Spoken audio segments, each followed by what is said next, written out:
a thin silicon membrane, thin piezoelectric material. When you apply voltage over the piezoelectric materials, that material contracts, gets smaller, and that causes a bending in the silicon membrane.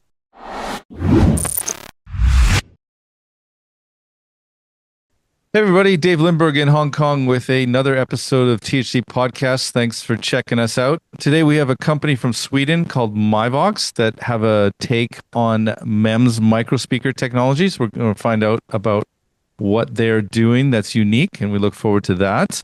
And also, just as a recurring theme over the last few weeks, Audio Express has also happened to be doing some media on this company as well.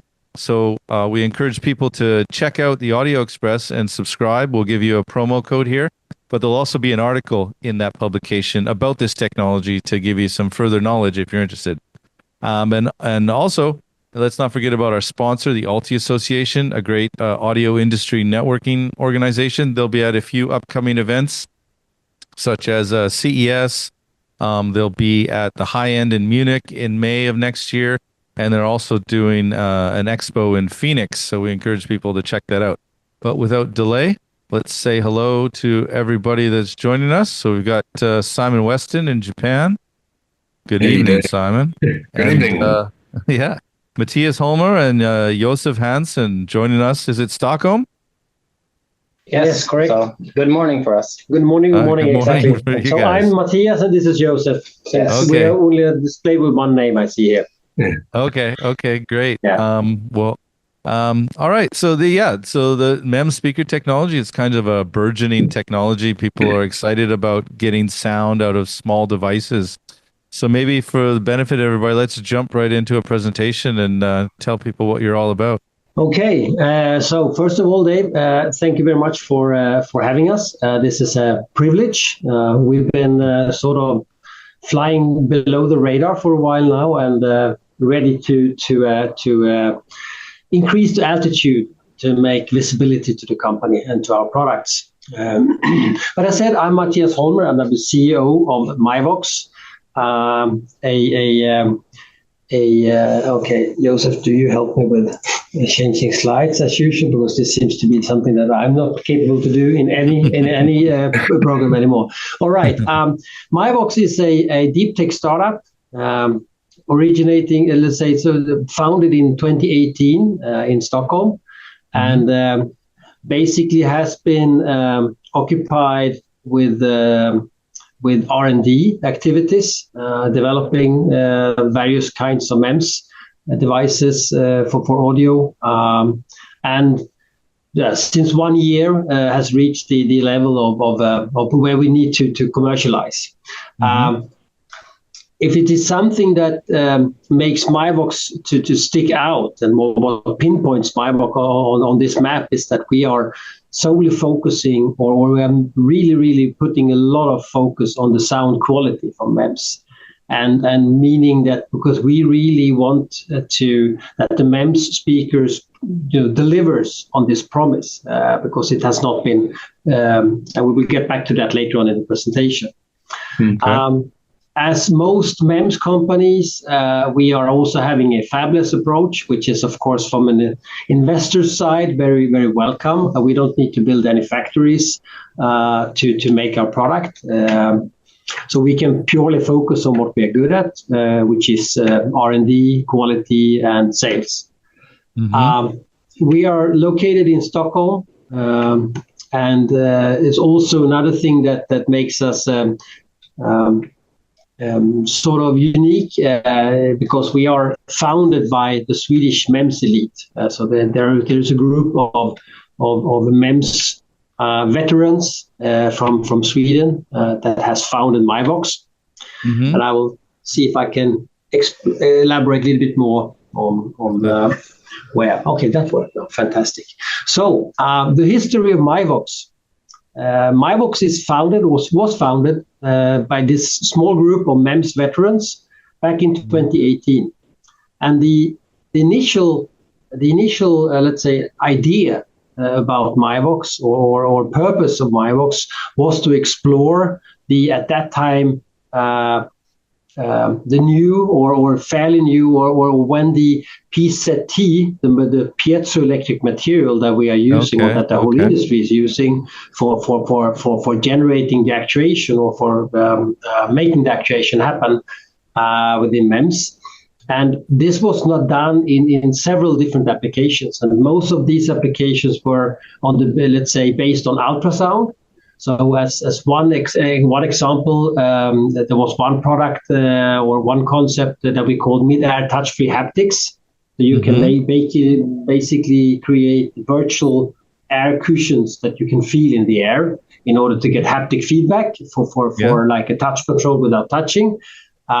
Another very, very exciting and almost, I would say, the most sexy application so far, it would be the acoustic levitation of micro components. And the let's say the application in mind for that would be pick and place machines without touching. What you see actually on this picture is a lead ball being levitated by air. So is that's kind of converse. Traditional pick and place are using vacuum technology, so you were kind of using the inverse of that, trying to use air to push up rather than suck in to move around parts with automation. Kind of. It's slightly more complicated than that, but basically, if you have an array of a lot of very small speakers, you can do a phase array and shape the sound pressure field in a very specific way, and then you can get basically a second order effect that creates net forces in certain directions. And if you do this very deliberately, you can get things to actually float on a cushion of vibrating air. But it's not being lifted by airflow in that sense. It's being lifted by sound waves only. Okay. So it's kind of like a manufacturing process for small parts, very small parts. You would kind of, and use the word loosely, flutter them like with speaker diaphragms through a assembly line of sorts?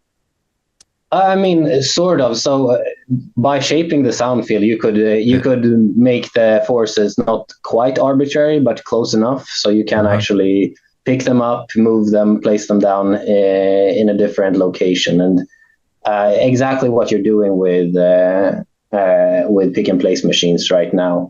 The problem is that when you go to very small components, vacuum needles start to become awkward. Like you need a lot of power to drive the vacuum because you have very thin needles.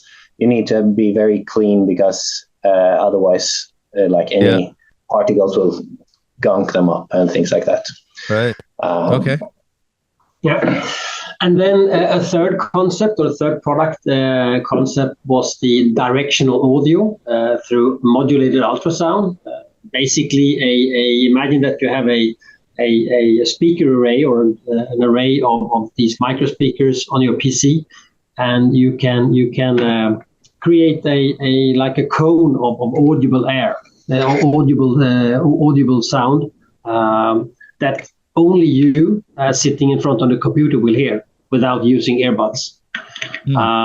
However, all these and then some other, let's say, options were evaluated. And in 2022, the sort of evaluation phase, what to go for, was decided. And I mean, there are numerous reasons to why this was taken. But in the end, the best, let's say, the most shortest way to a commercial product in the end was the micro speaker for audible sound. So basically, predominantly for TWS applications and also then hearing aids, and especially focusing on this growing segment with the over-the-counter devices that are popping up right now. Okay. And so since 2022, this has been the sole focus. All the other, let's say, project has been parked or have been parked. And we are since then developing with full focus on audible sound for small compartments or close, let's say, in-ear applications in the first stage. And in end of 2023, the technical readiness level reached a level where we felt that now we are ready to go out with in the market. And in 2024, the decision was taken to hire, let's say, in this case, me, selling CEO. So I'm also responsible for sales at this moment. And since 2024, Josef's time is divided now by leading the tech team, because this is, as you can understand from the history, the company is constituted by mainly techs. So we are out right now let's say, visiting potential clients in all tiers of the market, I would say. And in 2025, we will have products ready to launch, at least for let's say, customer sampling. And we will also present products, display them at CES this year or next year. Okay. Just out of curiosity, oftentimes some of the MEMS microphone companies have gone into consumer audio, for example. They did keep a portfolio of patents that turned up later back in industrial or applications somewhat outside of audio. So does that mean perhaps some of your early research might rematerialize in a future generation for different applications? Definitely, that's the whole idea. So we have a technology, a lot of IP and a lot of lessons learned and designs. So, if we're hoping to explore that at some point in the future. I hope you will be able to see it. I mean, we are definitely in some of these. We can confidently say that we are world leading. We have, as far as we know, by a large margin, the most powerful acoustic levitation system there is. So it's more commercial reasons that the roadmap and trying to build the market there was, is longer. I mean, also given the timeline in 2021, 2022, we are all aware of what happened financially in the world. The money suddenly got much more expensive.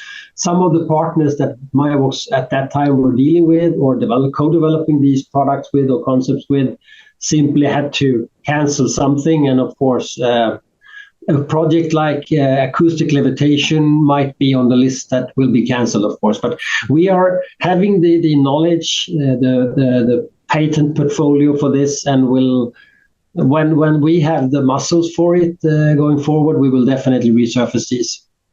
Okay. All right. But let's dig into what we are doing. Doing today. So this is the basics of our MEMS microspeaker, and it might sound a little bit familiar to you, and in that case, just bear with me. So the core of our technology is a silicon membrane actuated by a piezoelectric material. So on the for people listening on Spotify, they won't be able to see the actual moving parts here, but you can see no. how Spotify actually moves. Spotify in the US has video, so this goes on video in the US for Spotify. Yeah, that's good. Okay, well then that's good. But so here you can see I would say an earlier generation. This is not what it looks like anymore, but the principle is the same. You can see the actual macroscopic movement of the silicon membrane here. So it's a thin silicon membrane, thin piezoelectric material. When you apply voltage over the piezoelectric materials, that material contracts, gets smaller, and that causes a bending in the silicon membrane. And what's good about, this is good for a lot of reasons that we'll come to, but it is this is the part that creates sound, and this is the part that is the core that we've the the common theme among all the applications we have explored is that they use this same base. So we spent a lot of time just perfecting this material stack in collaboration with our foundry that we use to produce them. So just in order to get this basic technology to work as well as it possibly could. You just mentioned they're enabled by recent advancements in piezoelectric materials. What recent advancements are we talking about? So basically, at around 2018, that was the first time when, let's say, when sputtered PZT, so it's lead zirconium titanate, was introduced into the foundries at that time, and that is like the reason why Myvox was founded, is that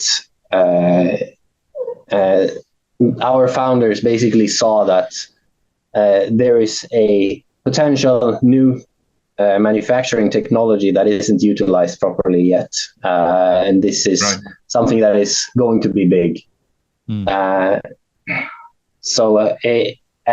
compared to other materials, there is basically there are no piezoelectric materials that are as good for actuation purposes. So for sensing purposes, there are some alternatives that work well, but and there are of course ongoing development. But PZT is the clear leader, and it has been that material has been around for a while. But when the sputtered PZT was introduced, that was a very big step up in managing in large volume to actually get the crystallinity and the quality of the material that you need in order to do something that will work in large scale production and will last. So that's the. Yeah, I think something that some people might not realize, like some of the competitors in micro speakers, like people using graphene, is the production process becomes a bottleneck, because like a vapor deposition versus a sputtering, the vapor deposition is a batch process and it takes forever to do no materials. So if you can have inline, I have worked with I've worked with CVD graphene personally previously, and it's not a super scalable process. I do think that most people that claim that they're using graphene today are using multi-layer graphenes that are produced by like chemical methods. Which is a lot easier to produce, but you lose you lose a lot of the advantages, and it becomes close to just being graphite. Yeah, but what I was largely trying to say was that just the manufacturing process and being an inline production like a sputter process versus a batch process, that's just paramount to making something that's scalable. That kind of just the fundamental of how you do it and how many you can make in a day. It changes everything. But please, sorry, continue. No worries. So this is what we are trying to do. Like today, the dynamic drive is still the technology to beat, and it has some significant downsides. It is an assembly of many smaller components that are still, in a lot of cases, being assembled and manufactured by hand. And we want to replace this with a speaker in a chip. So our speaker unit is just a single silicon chip and then a very basic housing on top of that. And the reason why you would want to do this is, since we have like a silicon diaphragm, and silicon is a very stiff material and it's very thin, or since it's stiff, you can make it very thin, very, very lightweight. And that means that there is almost negligible moving mass in the speaker. So the majority of the moving mass is the air, the sound waves that you produce. And at the same time, it's very responsive. So, and in practice, what that means is that the movement of the membrane very closely matches exactly your input signal. There is no mechanical delay. There is almost no phase delay. And it has very, very, silicon has very almost ideal properties when it comes to materials. It's very well known, very well produced. And that means that it's very linear and it behaves in a very, very predictable way. And all of that together means that the sound quality that you can get from this is or has the potential to be very, very good. And it has beyond the objective normal measurements, it has the potential to have a higher degree of clarity and preciseness of the sound. At the same time, of course, we hope that this will be available in a much more smaller, more flexible form factor. These speakers are SMT compatible, so you will save effort on the manufacturing and integration in the system. They are thin; they are around 1 millimeter thin for a comparable compared to a similar dynamic driver. Okay. They also they are very efficient. They can they consume less power, and then you have all the normal advantages with just having a MEMS device. The reason why MEMS devices tend to take over when they are introduced to the market, which is you have the conformity and reliability. So each and every unit is at the same time both identical to the next. There is not unusual for dynamic drivers to have a couple of dB difference between units just for tolerances in manufacturing. The tolerances for semiconductor manufacturing are something else. They're also sturdy. Yeah, another manufacturing point is I think most headphone drivers for a consumer headphone in earbuds might be average plus or minus 3 dB, and dynamics for maybe premium in-ear with sorting, like human sorting, would be plus or minus 1 at the best. So that's kind of the range on dynamics. And the range for ours is the limitation is our measuring setup varies more than the actual chips. Cool. So I'm not 100% sure exactly how well they conform, but it's by far less than 1 dB. That would be an extreme outlier if a unit varied that much. Okay.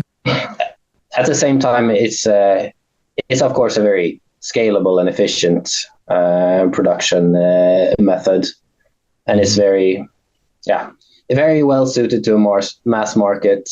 Then the production costs goes down as the volumes go up, and it has the potential to take a big dent of the market. Okay. So all of this, I would say, is not that different compared to some competitors. We have some competitors that are bigger, has come further, and they also, of course, claim approximately the same. However, when it comes to market when it comes to the market, there is still something missing. this promise hasn't really been fulfilled all that well. There are some, I mean, there are some products, but sound quality wise, it's doesn't quite live up to the hype there, and that's what we claim to do, is that our speakers sound better. So here we have basically two different prongs. So we have the objective measurements and the subjective measurements, and ideally they should agree. And on the objective side, we have lower distortion when measured at the same SPL level as compared to competitors. This we have done in our own internal testings, tried to make everything as apples to apples comparison as possible, and it's quite a big difference. So we have a flat distortion spectrum that doesn't have any large peaks at any point, and this low distortion goes up even at higher SPL levels. We can still keep a distortion that is below 2% at a up to 114 dB, which is better than competitors.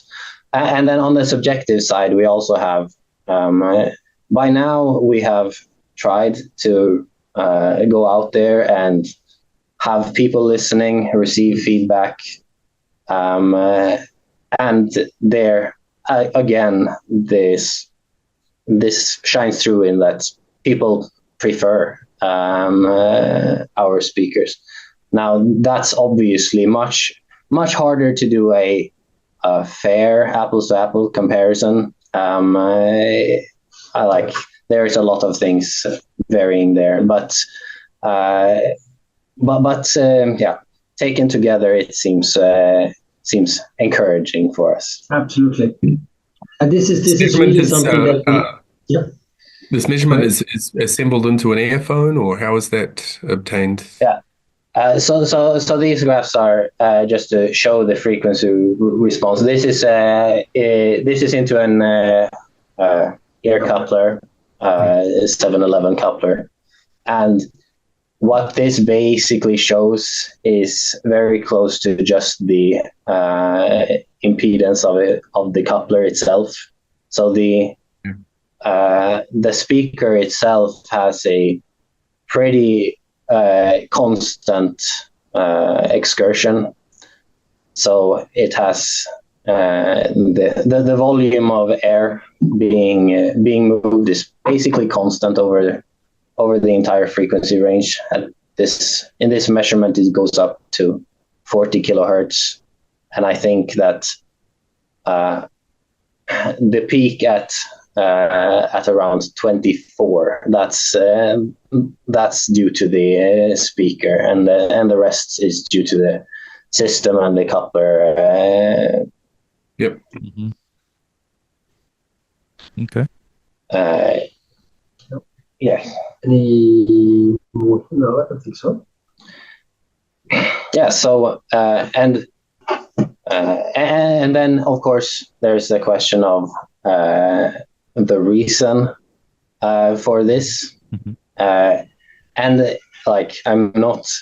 I'm maybe going to disappoint that I'm not going to divulge completely our secret sauce in this, but it is a lot to do with just the quality of materials that we work with, that we spent a lot of time developing, and that's really the strength of us as a company. Where we were founded is that we're very good at MEMS and the MEMS processing and the materials being used, and that's really the key to why we think that we will be able to really compete in this space.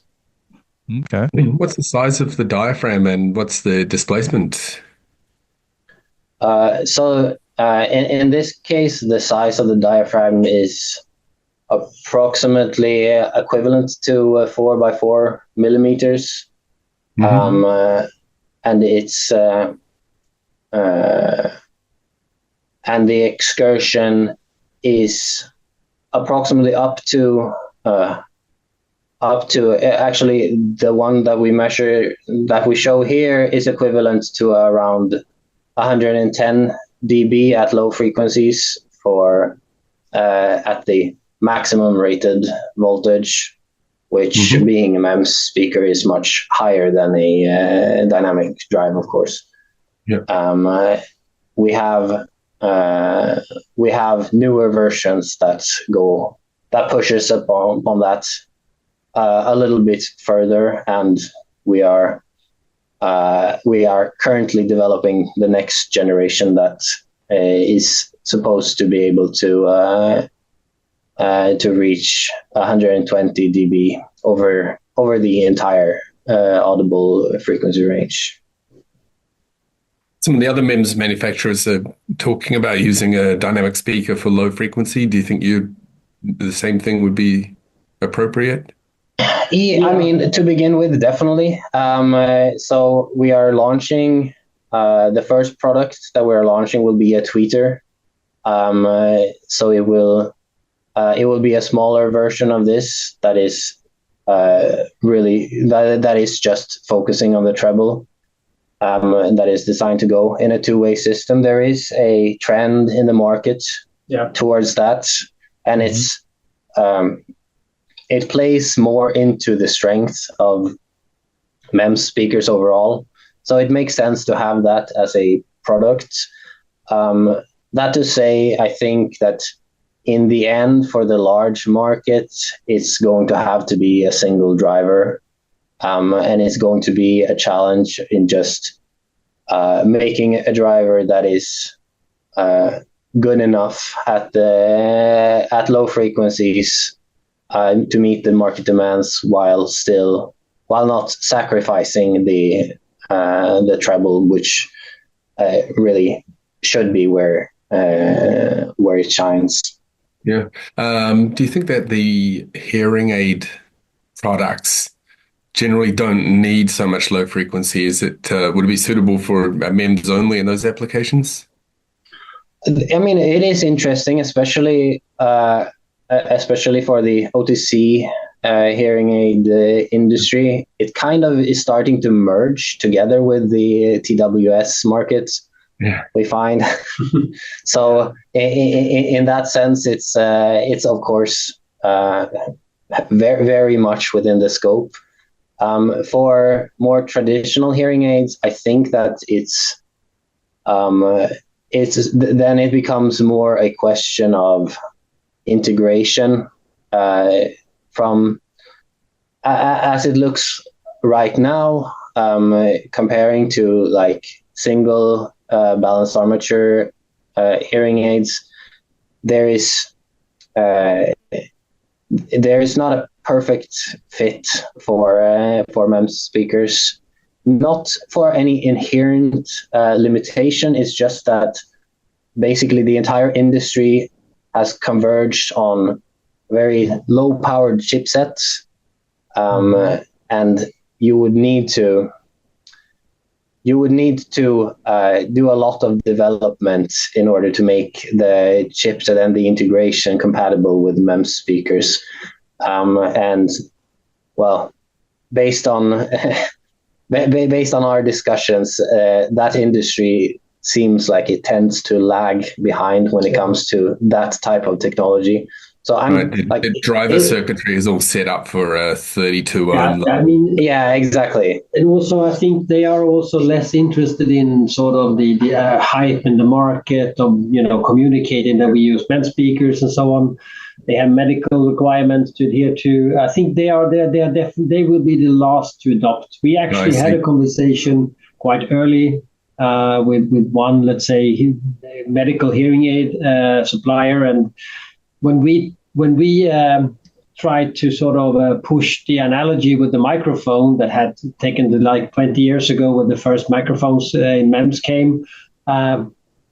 After that small pitch, the person on the other side of the table said that, yeah, but maybe then you should know that we were the last to switch to MEMS microphones. So expectation management, sort of. So I mean, in the end, yes, the MEMS speaker will be also in the hearing aid industry. It's given, but we do not see those vendors as the first. They will not be the early adopters for sure. Yeah. Okay. And so customers who've got a Bluetooth TWS headset and they would like to try it at MEMS, what do they need to do to drive it? So our driving is basically identical to how XMEMS and USound are driving theirs. So there is a MEMS speakers require a bias voltage to properly polarize the PZT, and the voltage range that is required is also higher. So our speakers are rated for 30 volts peak to peak, which is pretty much like a factor of 10 higher than a typical dynamic driver, and that of course puts some it puts some demands on the side of the integration, especially now in the beginning of this adoption. Long term, it's more or less just an industry shift, but for now, especially with like in these two-way systems, you will have to have a separate additional amplifier component in order to really reach those voltage levels. And when you drive it, you said you need a bias voltage. Do you put is the bias voltage 10 volts or 5 volts? Is it halfway the range that you want to cover? Is it a single-sided? Ideally, you would have it basically at the halfway. So if you drive it at 30 volts peak to peak, you would have it at 15 volts.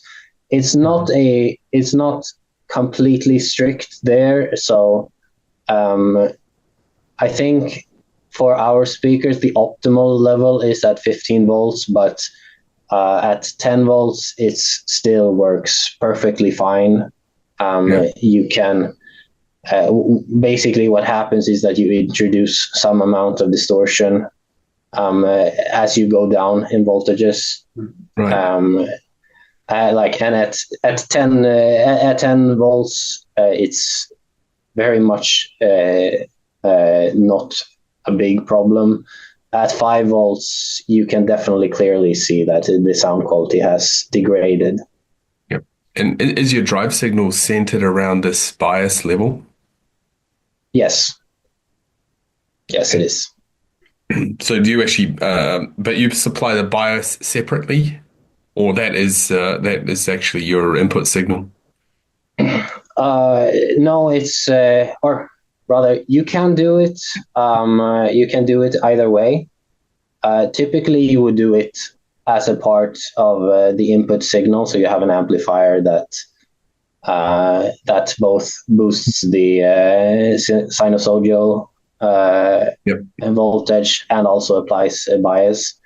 But it's you can do it other way. You can apply it separately as well on the other side of the MEMS chip. Yeah. And the package is, what size is the whole package for the chip, for the MEMS device? So for this this specific that we have right now, it will be approximately 6.5 by 6.5 millimeters for the full range version, and just below 4 by 4 for the tweeter. Okay. But even there, we expect that size to decrease another 20 to 50%, depending on model, with a new packaging that we are actively developing right now. Would it be you envisage that customers would solder it onto a flex PCB and load that into the front housing and then run the flex out to the yeah, pretty much, or however you want to do it, of course, but yeah, it should be doable to just solder it onto either a rigid or flex PCB. Okay. Do you need to baffle the front from back of the MEMS device? It depends. Not for the tweeter version. That one will work perfectly fine without. For the full range, then yes, you would need to baffle it in order to get or to maintain the sound pressure at lower frequencies. So say take the example of the tweeter one. What kind of low frequency roll-off point would that have unbaffled? Sorry, for the tweeter, basically the frequency spectrum, if it is in a baffle, would look pretty much exactly like the one presented here. Yep. And then the roll-off, it depends completely on your specific setup. There are ways to not just. So it depends on your desired frequency range, but we are looking at the first step. We're looking at a frequency range that starts from approximately 5K, and then so the idea would be you'd put this down the tube basically, and then have your normal driver mounted behind it. Yeah, pretty much. So that would be like a 5K hertz up tweeter effect. Yeah. Cool. Exactly. And is the response rising with increasing frequency? So yes, it is mostly due to the as I mentioned, the impedance of the ear. Yeah, the efficiency just keeps getting higher, right? Exactly. So so at very high frequencies, you have a lot of boost. Yep. From a pretty much linear excursion. Sounds good. I All want to right. try. I do have another question, if you don't mind. Just so we always imagine we talk about MEMS and semiconductor industry, and you had a slide before showing the layup things. Yeah. Curious, to what extent is it like developing semiconductors, or is it more that they've got a set of manufacturing processes that you can leverage? It is like MEMS is quite a lot of its own thing as compared to IC design. It shares, like as you say, it shares a lot of manufacturing methods, and it shares the raw material in the form of silicon wafers. But what you optimize for is quite different. I mean, in IC design, it's very rare that you have to take into account the mechanical properties of your materials, whereas for MEMS, that's basically the most important part that you're doing. So you work a lot with in a very different regime. Like our speakers is completely analog. There is so the chip is analog. It has no real circuitry except for the piezoelectric layer. So it is more it's more the mechanical properties and what happens when something moves that is relevant, and it becomes quite different. Also, processing wise, MEMS speakers use a lot more of bulk etching. It's for IC devices, you don't etch into the bulk silicon, while in our case here, you etch out an entire back cavity, and that has very specific processing challenges. So there's two silicon oxide layers either side of the silicon layer, which I presume is the diaphragm part. Yes, exactly. Is that diaphragm? Is that a byproduct of how you manufacture it, or is there something specific about the silicon oxide layer? So the silicon oxide layer is primarily there because you start with a silicon on insulator wafer, and the oxide layer is there to stop the etching process on the backside at a very well-defined distance. Otherwise it would be difficult to get the tolerances that you need for this. And how thick is the silicon diaphragm? So it's around 10 microns. Okay. In that order of magnitude. And the piezoelectric layer is a couple of micrometers. Wow. So it's it's very thin in compared to the overall size of it.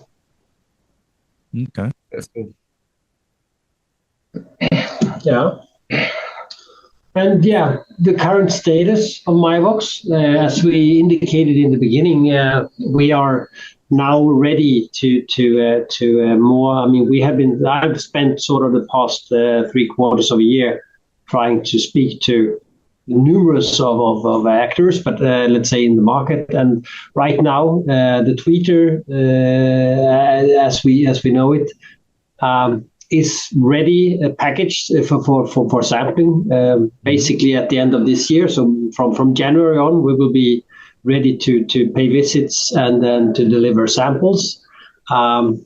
The first evolution for what we can then sort of our, let's say, the upper limit or lower limit of what we define as a full range, we are expecting that to be ready at the, let's say, second half of next year. I mean, we have versions that we are working on already now, but I mean, if you talk full range, I could say yes, we could deliver full range, let's say, during the first half year also. However, for ANC applications and the requirements on the dB level, so the lower frequencies, we still see this as sort of limiting for this product. Therefore, we are waiting for some evolution in this sense. But basically, we estimate to have it ready to be shipped at the second half of next year. And we will be present in the embedded audio technology demonstration suite at the Venetian beginning of next year at CES, and we will have, let's say, demos of both two different two different demos at least for our product, which has so far been very well received. And this is not something we share picking. This is a unified let's say assessment of our speakers so far. And it has been, so anybody who will be, paying CES a visit, do reach out to us. We will be more than happy to speak with you, to let you listen to the speaker. Yeah, all right. We'll put these social contacts below the website and whatever other social media contacts that you guys have. Yeah, so that's kind of the technically and commercially. And we got to meet the team a bit here. So I don't know if you have any more questions, Simon, do you? I'm good. I'm good. All right. Okay. All right. In that case, we say thank you for listening. Yeah, thank you very much. Yeah, thanks for having us. So everybody check out the links below and like, subscribe, share, all that good stuff.